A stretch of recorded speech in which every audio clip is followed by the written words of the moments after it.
Hello, YouTube. The S&P faces its final boss this weekend and has lots of major resistance converging.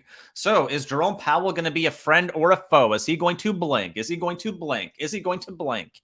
And the reason that matters is because he's told us that it is premature to think about a pause. And he is going to be speaking on Wednesday. So, when he speaks on Wednesday, is this man going to blink? Is he going to blink? That's the big question this weekend. So, please stay tuned to end. We will walk you through everything you need to know for the week ahead. And as a quick little favor, if you could please and thank you, smash that thumbs up to support our channel. That would really go a long way, and I would really appreciate it. We also have a Black Friday sale on, so stay tuned all the way till the end of the video if you want to learn more about that. Link in the description and the top comment. All right, so what we have here is a big test, meaning the final boss. The S&P is going to face Jerome Powell and find out whether or not we're going to keep going higher or if we're actually going to go lower. I am noticing a huge level of resistance. So what I'm talking about is that we have a lot of resistance converging or meeting around the 400 to 420 area. So what I want to look at now is just going to be where all this resistance comes from. And then what I want to talk about is going to be whether or not it would have been more advantageous to buy the dip or to sell the rip so far this year. I think the answer might surprise you. Please make sure to drop me a comment and tell me what you think. And as always, we look forward to walking you through this weekend's video. All right, let's go. So when we look here to the simplest of indicators, we look at just the moving average. Okay, we got the 50 MA and the 200 MA on a weekly chart. What happens once we fall inside them is that we usually dance. And what I mean by dance is, well, here, once we lose it in April, where do we go? Well, roughly the 200. Where do we go after? Roughly the 50. The 200. Now we're looking back for the 50. And this is basically the where's my first chart here? Where that's the Fed put. Where this was from months ago now when we were talking about. I think it's time to go back up. That was 8 weeks ago. Yeah, S&P said to test its crucial 200-week moving average. So if it's not 2000 and it's not 2008, this is where the third time's the charm. We should be going straight up from here. 10% rally in March fizzled. June rally fizzled. The October rally, well, people think this is the real one. So let's see whether or not Jerome Powell blinks, right? Let's see if this guy actually blinks. If he blinks. Why? That's the question. If he blinks, we're going to find it out pretty fast here. We also have PCE and jobs numbers coming out this week, so it's going to really matter. If we just look back to history, because people always say don't fight the Fed, but people are like, well, Jerome's saying it's not time, it's premature to think about a pause, but they're already pricing in a pivot. A pivot is much different than a pause. If you look back in time here, the times when we have an uninterrupted, easy bull market is when we are above both the 200 and the 50, and we are forming higher highs and higher lows, which is exactly what we did in 2000 and what happened again in 2019 after we had that big dip. So if the third time's the charm, we have to get above this 50 MA. We cannot afford to stall out. Happened in 2016. If we go back in time, happened in 2011. But once we fall inside the 50 and 200, if we're not able to reclaim it, and then we also fall back below the 200 MA or the black line, that's where it's lights out. And that's where we don't actually get the reversal. We don't get the new bull market. It's just a fizzle, and then we go lower. So just keep that in mind. It's like really simple if you think about it like that. If we're if we're above both lines, hey, it's like a lot easier to keep going higher. If we're in between, there's a fight, right? The long-term and short-term price are fighting, and we're not sure what the direction is. Short-term, it's down. Long-term, it's up. So what do? It's confusing. So that 50 MA now almost perfectly corresponds with our downtrend, which is really significant here. So the 50 MA is pretty much we're going to stop going down. We cannot make a substantial move higher until we stop going down. And as of right now, we have not been able to stop going down since December. So how are we going to go up if we can't stop going down? I don't know. I have no idea. We could form a W. And if that W completes, it means we're going to be above all this resistance, right around here to our head and shoulders neckline at 454. So that's the bull scenario. The bear scenario was that we're just going to do what we've done all year, form lower lows and lower highs. So if we continue that pattern, what's going to happen? Well, we're going to push pull, and we're going to come back down, and we're going to be below this 200 MA now. That's where it's lights out for the bulls. So the final boss, and Jerome, is he going to blink? Is he going to blink? Is he going to blink? I don't know.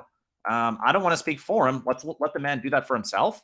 But let's look at a few more pieces of evidence here. So if we go back to the white line now, I'm trying to show you that the red line. Actually, let's go to the red line first. So our first relative low goes here to February, and a lot of stocks like the Dow, like the Russell, equal weight S&P 500, they're all above this area. We'll look at those charts at the end of the video too to support with evidence. But as of right now, the S&P is not, because tech is weighing. So the key relative low that I'm watching, which is where the bear market really started, because we were below the 50, reclaimed it briefly for 3 candles, and then boom town right below. So that's where we got to get back above. And if we're going to get there, it means we're going to be above our downtrend. We're going to be above a key relative low. Then we can battle for our January low. And this January low is also significant because if now we look back to where does this white line come from? Well, it's an expansion mode, 2018, 2020. And now here we are in 2022. We spent some time above, or a pocket above. Now we're spending a pocket below. So this is where we're mean reverting to until we're finally going to either push off the white line, or we're going to finally fade off the white line. I don't know which one's going to play out, but if you've been watching these videos for any length of time, I think you know what my base case is. I would also note that we were looking for 8 to 10 weekly higher highs. I didn't care about the lower lows. I just cared about weekly higher highs. How many do we have so far? 1, 2, 3, 4, 5, 6, 7. 7 in a row. And we're closing at the high of the week, which means we're likely going to get that 8th. Just like in 2008, we got 8 weekly higher highs, and then we squeezed a little bit higher, and that is where we went for that 50% haircut. So this week is like make or break for me. It like really matters. And the reason why the title says sell the rip is because I think there's a law of diminishing returns where each dollar we go higher is going to get harder and harder until we are able to claim with conviction this 50 MA. And then there's much more easy gains for us to make. Until then, bulls are still in short-term control. Bears are in medium-term control. All right, now we're going to do one more thing before we pick up on the story and give you more evidence. You can see there's lots of tabs, so I'm going to go through them fast. But I just want to make sure that we understand the backdrop because I was pretty accurate up until here. I don't know. I honestly don't know if we go up or down next week. For me, it's a big question mark. So what I'm looking at is what is the evidence I would need to see to know we're going to continue going higher or we're going to continue to go lower. All right. Now let's talk about whether or not it was more advantageous to buy the dip or to sell the rip so far this year. I think the answer might surprise you. Let's just look here. And I did this earlier, but it took a little bit of time. So I'm just going to put the numbers here ahead of time because I already know what they are. It's 12.5%, and then I'll just explain it. So here we got 12.5. Here we got negative 17.5. Let's just delete the number because we're going to show the decline. Let's flip to red. There we go. 17. Then we got, I think it was 10 here. Let me just double check. Yep. I think it was, about 9, 10, 9 here. I'll just double check them after too. So then we got, let me cancel that one. Here we got 10. So our next rally here was about 10%. All right, cool. What was the size of our next dip? I think it was 15. Let me just double check. 13. So there we go, 13. So 13% decline. And then what was the next rally? I think it was 19% here. So, that one's 10. This one here is 20%. All right, 20%. And then we got a 20% decline. So again, just bear with me for 1 second here. I'm just getting the stuff on the chart so it's easier for you to understand because, at least for me, I'm a visual learner. And I usually learn best when I can see things visually. If you agree, please smash a thumbs up. I would really appreciate it. Please and thanks. So all you got to do is just go over to the thumb and click it. It would mean a lot to me personally, and I'm going to give you a thank you ahead of time because you guys are beautiful people that always support us. Thank you.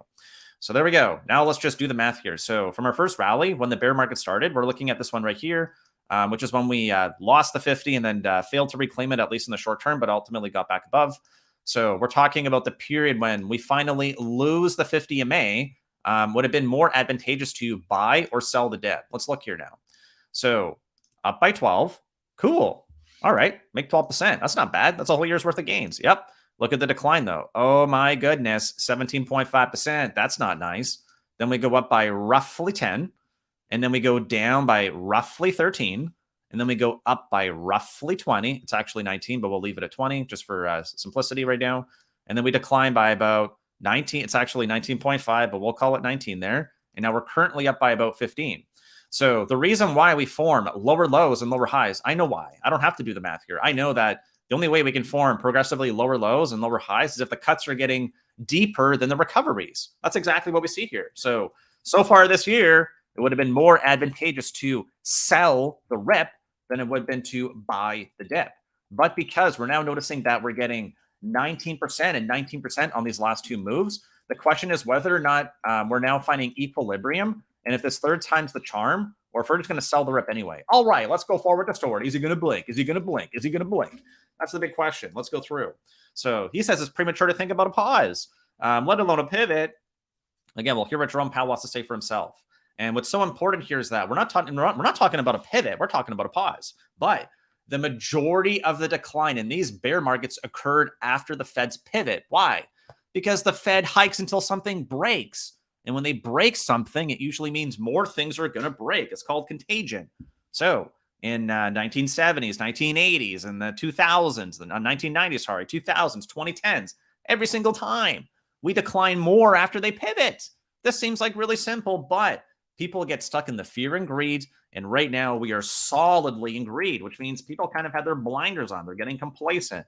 Well, this time's different. Jerome's my best friend. He's going to save me. I don't know. He will. I hope he does, because if these numbers confirm, meaning we go down by 30 to 50, that's going to really sting. That's going to hurt real people in a real way. I know that. I'm not hoping for this, but I am receptive or aware that this could be possible, maybe even probable. So every time they pivot, let alone, again, right now we're talking about a pause, not a pivot. So we're talking about pause, meaning we're just going to stop hiking at the current rate. Pivot means they start cutting interest rates.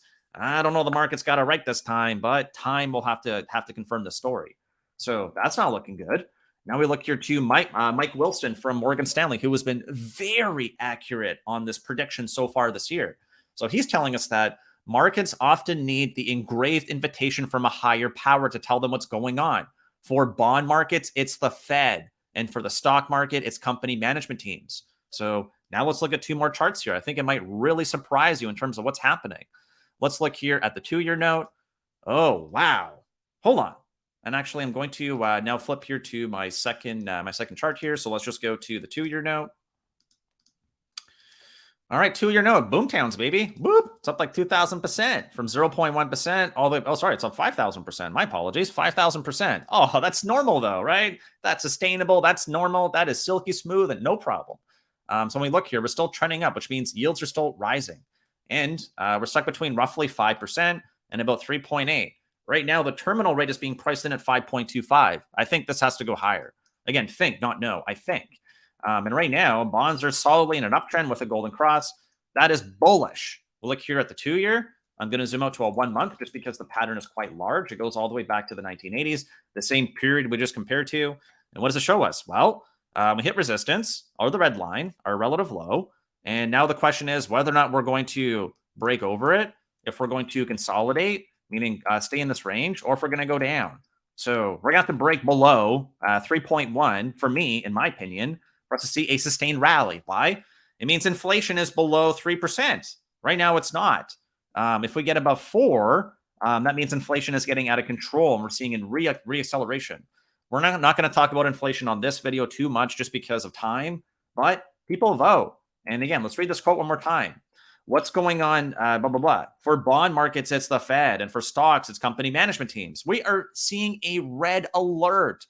What do I mean by red alert? Well, this data only goes back to, I believe, 1988. Let's go to a 12-month chart. This goes back to 1988, the year I was born. But going back to 1981, I just know off the top of my head that this is where inversion is now tracking. So people talk about yield curve inversion. That just means that the 2-year note we just looked at and the 10-year note are seeing a positive number, meaning over 1%, where you can get more interest in the short term than you can in the long term. So when we look at the inversion here, it shows us that in 1980s, right? That dip we just talked about. Then we got 2001. Oh, geez. Then we got 2008. Oh, geez. Then we got 2008. And 2008, that was the other debt crisis. And here we are. It's not just a quad top or a quadruple top or 5 tops in a row. No, sir. It's a new record high. So if every previous time, this is a 12-month chart, by the way, it might take a lot of time for this to fulfill. Is this time different? Is Jerome Powell going to blink? Or is history going to repeat itself? I don't know, but I think we need to be very aware of the potential here. And then the second thing I'm going to look at is just the company management teams. Look at what Tesla's doing. Look at what Apple's doing. I don't want to get into the details. We'll talk about that when we get to the chart. I'm not here to debate politics or anything like that. It's just I'm noticing some warnings from the leaders, right? Yeah, I'm noticing some warnings. All right. Anyways, so the big test is whether this bounce off the 200 is going to be a 1987, a 1990, a 2011, 2016, or 2018, or if we're going for 2000 or 2008, take your pick.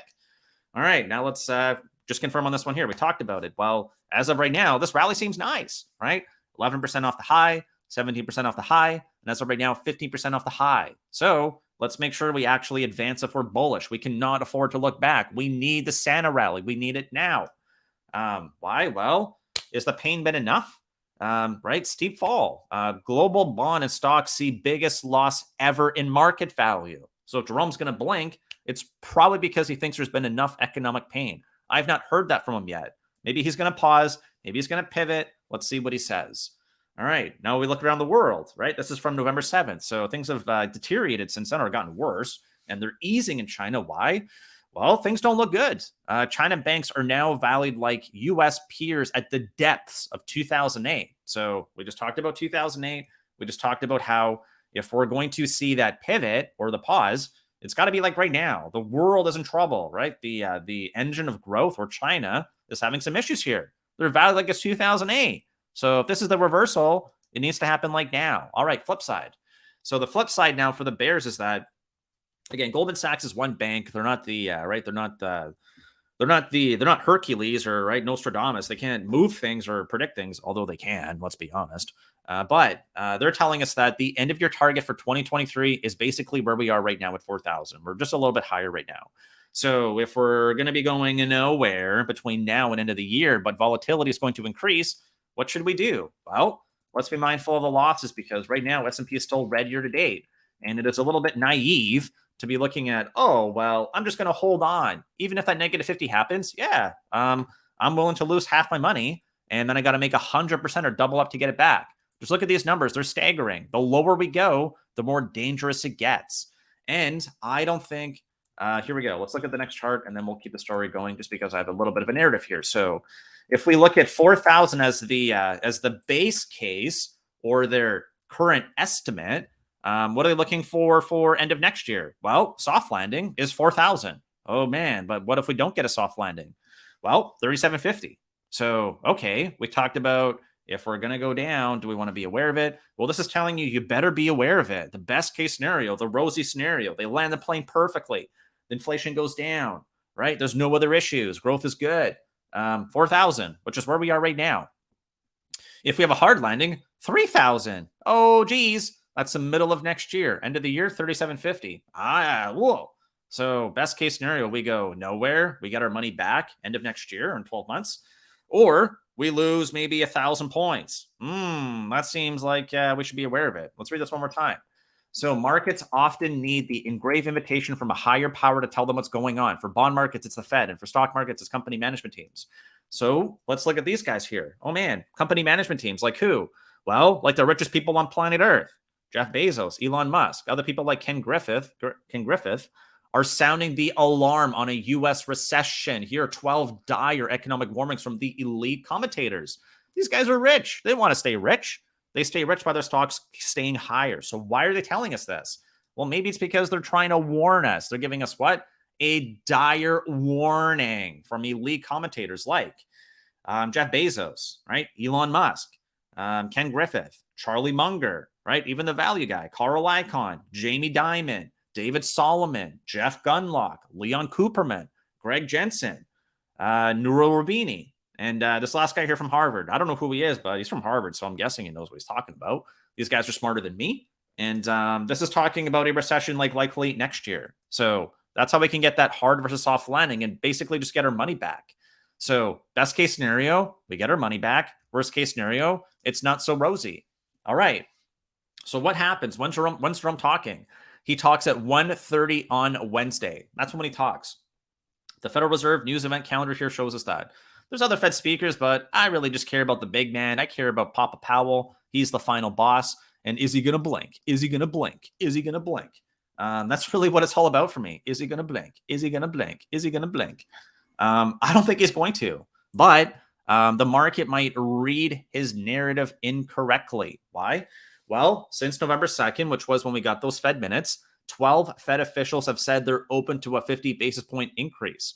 I think he's going to have to give explicit language talking about how we are going lower, but for longer, which means that people seem to get confused with this. And like, I'm not exactly sure why, but let's just talk about this for a second here. So, right now we're sitting here at about, we're currently, if we're going to go up to 5%, we can either jackhammer it all the way up by doing 75 basis points and then go flat, or we can do lower, like slower, but then stay there for longer. So option one is we go fast and then we're able to lower interest rates to find that equilibrium where inflation comes down. Option two is we go up slower, but then we pause at that same area. So that's what we're talking about here. 50 basis points doesn't mean they're going to pivot, at least for now. It means they're going to pause. They're going to get to a higher area and then pause. But he said there's still work for us to do. What does that mean? Does it mean a couple basis points? Does it mean a couple percent? I don't know. Let's hear what Jerome has to say. And people are voting. The bond market's voting. Asset managers are voting. They have $4.5 trillion in dry powder right now. So if we're going to get that move off of the off that 50 MA we just talked about before, these guys are going to be the ones to do it. They're going to drive it. They're going to pile in. They're going to buy back trillions of dollars in stock. Right now they got 4.5 trillion here. They haven't wavered. Going all the way back to 2019. They raise cash and then they flatline and wait. They sit and wait.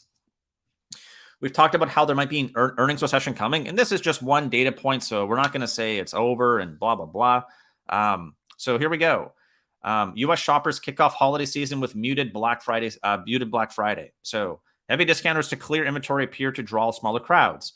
I have to spend a lot more to get the same, shopper says. But over here, we're also told from Adobe that online, e-commerce is up 9.2 billion in e-commerce. So which one's going to be more important? I don't know. I'm paying attention to it though, because this is important for for consumer confidence and for the economy, because 70 cents on the dollar or 70% of US GDP is driven by the consumer. So if people are buying, it means GDP goes up, and that's what we need to make sure we're going to avoid a recession. What all those big economic people are telling us about, warning us about. All right, now we look at the last data points we're going to get this week.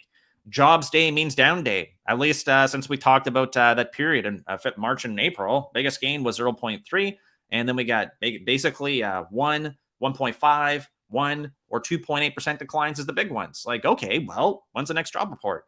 Oh, crap, it's on Friday. That's right. The first Friday of every month, we do a look back to the non-farm payroll for the previous month, and right now we are expecting unemployment rate to stay at 3.7. Let's just zoom in here for a second. But non-farm payroll to come in at 200. That would be applauded. That would be cheered. But Jerome Powell speaks on Wednesday. So let's look back to the data in order here.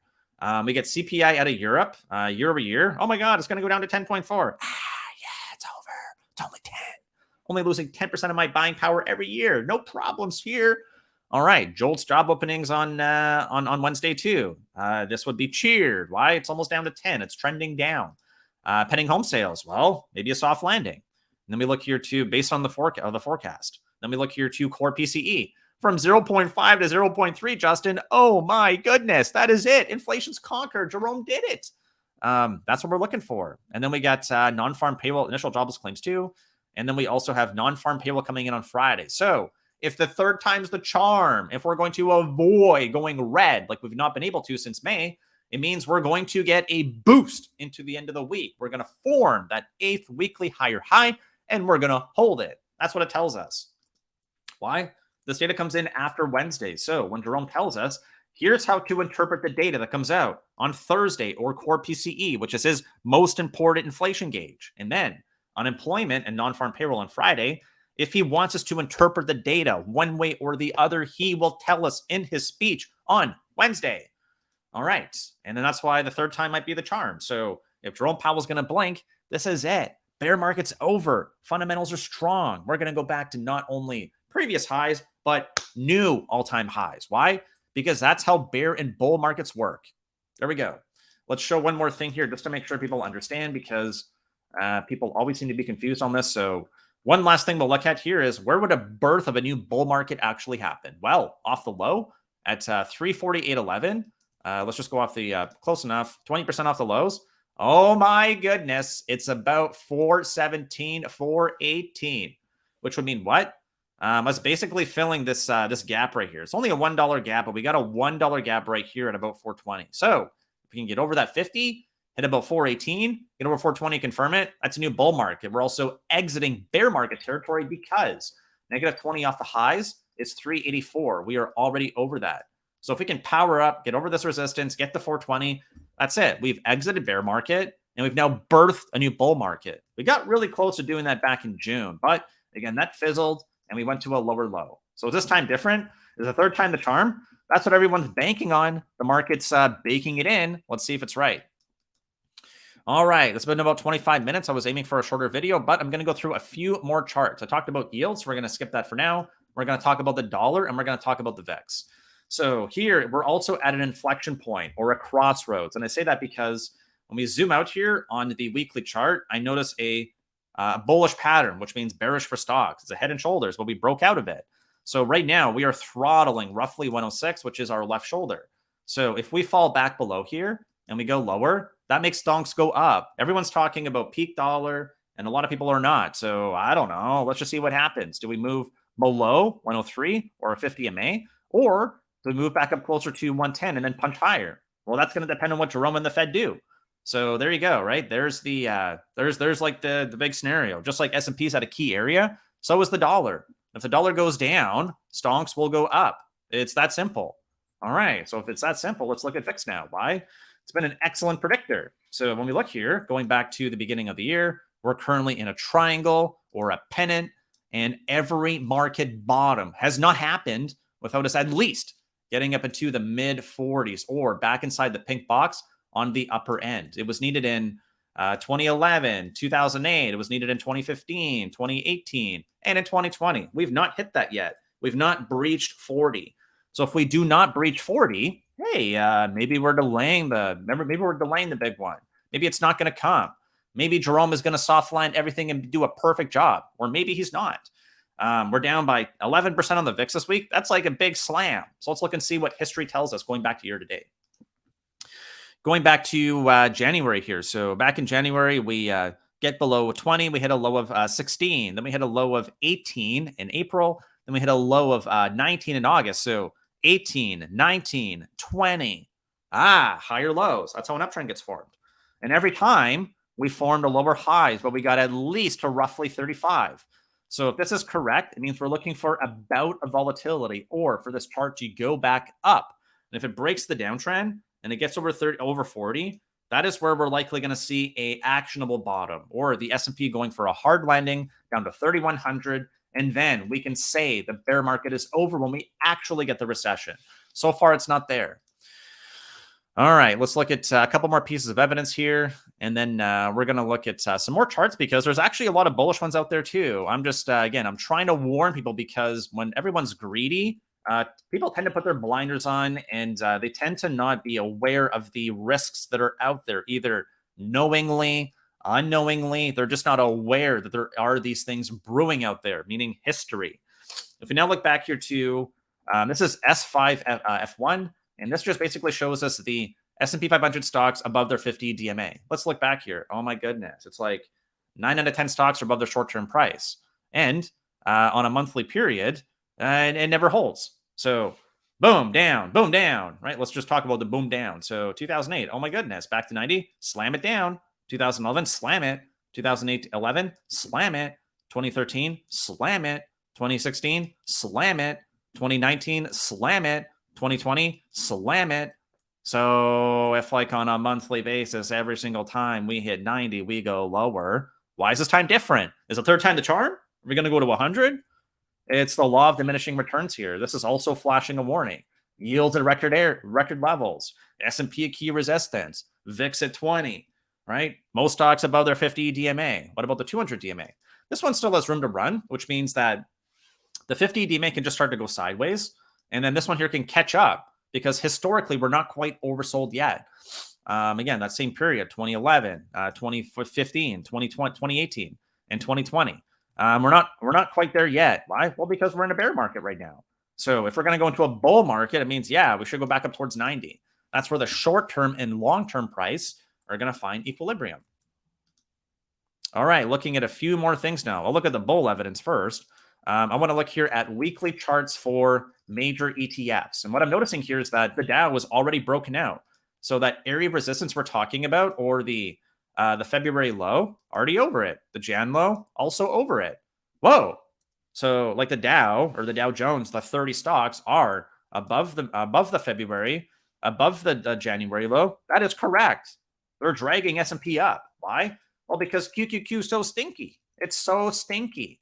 As a falling wedge breakout, but its dominant downtrend is still a ways off, or this pink line right here. It's still a ways off, still way off that 50 MA. It went down by roughly 35%, I believe. Yeah, 38%, sorry. Pretty close to negative 40. And now it's dead cat bouncing. It's soft, right? Inside actually has a lower low and a lower high versus last week. Micro lower low. It's struggling here at the previous high at about 289 as well. So it's really industrials versus tech, and the S&P is still largely tech weighted. That's why it's struggling.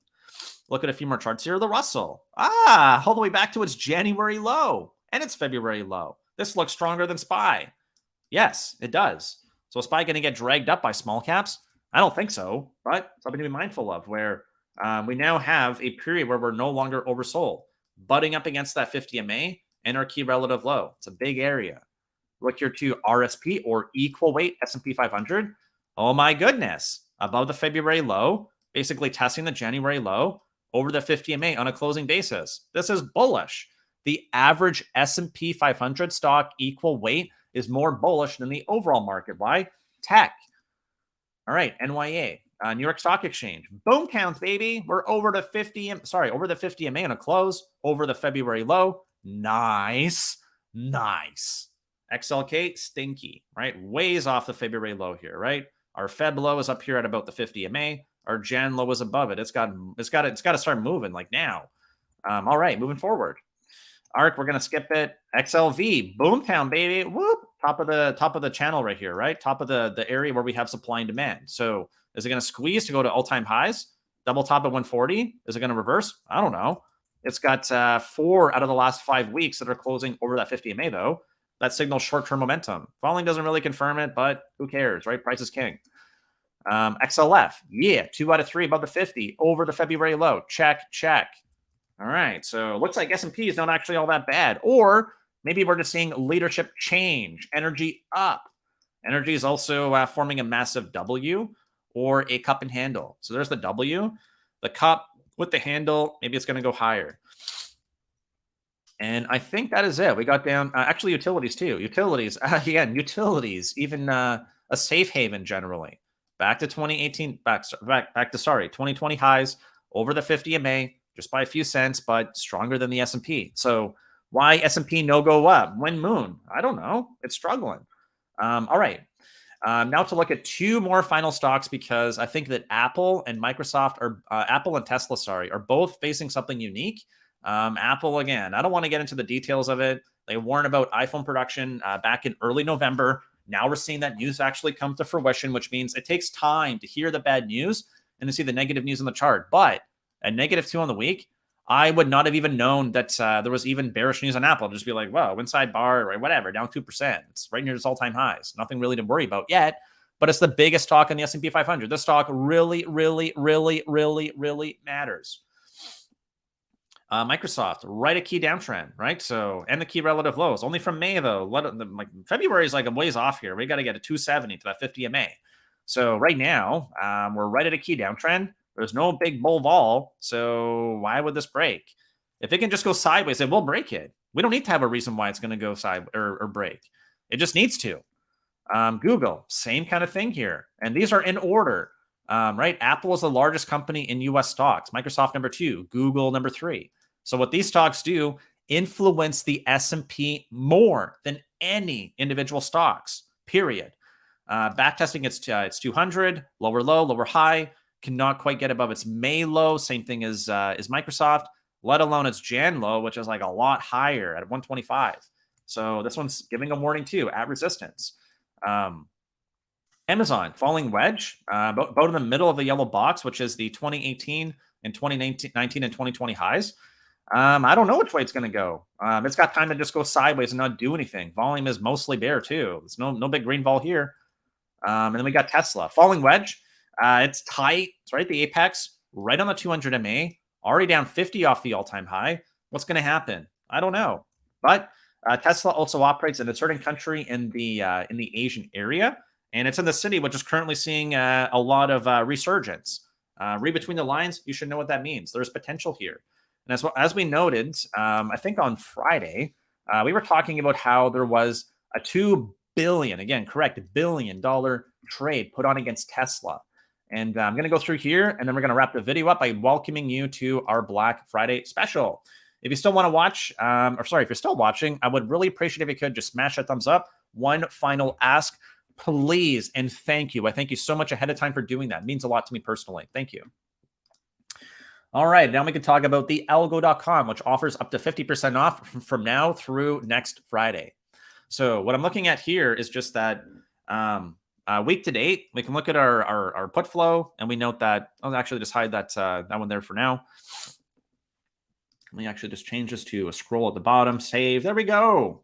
Presto magic. Look at that. So we look here at week to date. And for Tesla, I'm not talking about Apple. I just want to talk about Tesla because it's the one that's at the most important critical area of support. If it can't bounce from here and it's already down by 50, it's likely going to create an overhang because Apple is likely going to also suffer. They're actually offering 10% off for businesses going into December, which is very rare for Apple. They're trying to spur demand, and now they might not even get the phones they need to sell. So on Tesla here specifically, $1.982 billion in premium week to date in a holiday week when we're right on strong support. What do these people know that we don't? Because that is a massive bet, down by 50, right off the 200, right at the falling wedge. WTF, this order does not make sense. It is highly unusual. And when we look here, they're basically all in the money. $100 to hundreds of dollars in the money, $200 in the money, $200 million bet. And these are all huge trades. There's some bullish ones down here, but the ones that are dominating are these large put orders where they're just hammering it. They want hundreds of millions for a total of 2. And when do they expire? Well, they expire on January 20th, and they expire on December 16th, which means there is a 30 to 60-day window for these options to expire, which means they have a deadline on when they need this to fulfill. And that means that in the next roughly 4 to 8 candles, they expect that we're going to be lower. Why? That's what they expect. So if they're correct, it means that they think we're going to respect this downtrend and we're going to go lower. Is this Michael Burry? Is this someone else? It doesn't matter. Shorting is shorting. They think we're going to be a lot lower. So if the market is currently looking for a warning, like this is kind of it. And with that said, if you want to learn more about our product, you can head to thealgo.com, which will also be linked in our top comment and also in our description. So thank you so much for watching. I appreciate you watching through all the way to the end. And if you have any more comments, please drop them below. I look forward to every single one, and we look forward to seeing you guys for a regular upload starting on Monday. Happy weekend.